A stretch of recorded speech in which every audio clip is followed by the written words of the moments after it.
at USC. USC is facing a federal investigation. A federal investigation. All of this unfolding as the university tries to limit partying on and around the campus there. The preliminary investigation says that this young man might have died of acute alcohol toxicity.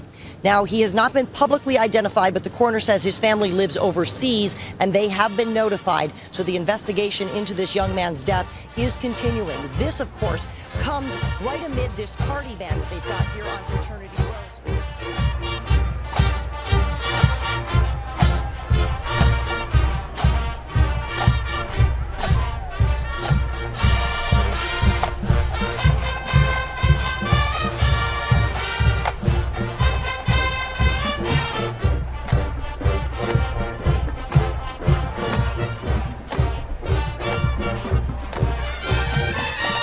Now, this case stems from 13 people that are complaining against USC for not taking sexual assault and rape allegations seriously. He also says that non-consent and rape are two different things. USC was unwilling to make any accommodations for me by moving around the classes of either my rapist or me so that I could avoid having to confront this man on a daily basis.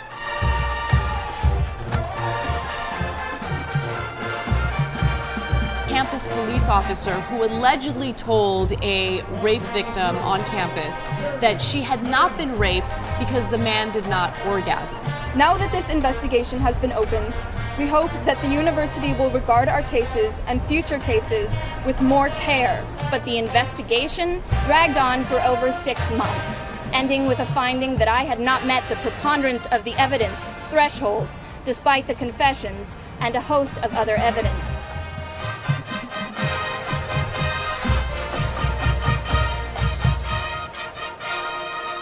These are USC students at last Monday's sit-in calling for President Ique's attention after police officers raided an African-American party. We were having fun at a college party. No one had a gun. It was straight up college students. IDs were checked at this party. No one had a gun. There are 79 LAPD officers right now.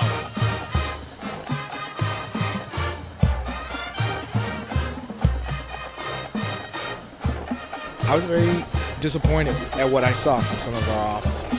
Early last Saturday morning, nearly 80 LAPD officers, at least one of whom was carrying a rifle, along with a police helicopter, shut down a party of predominantly black USC students. These students were not treated with respect. My house was treated with respect. The only difference between the two parties was that racial component, and if you're going to deny that, then I'm sorry, I'm just not going to stand for it. Not apologize. Picking up for what you believe in. I know.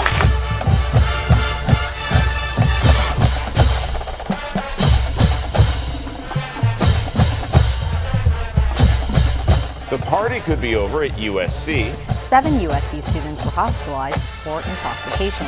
This letter from the Assistant Dean for Student Affairs went out, calling October 12th the worst weekend of the semester, after 7 young people had to be taken to the hospital for drinking too much alcohol. An average of 4 people are transported to hospitals every week from the row, and between last Thursday and Sunday, ambulances took 7 people to the emergency room for excessive drinking. Fraternities will no longer be permitted to hold weekday parties after a Loyola Marymount University student was seriously injured at a party last weekend and rushed to the emergency room.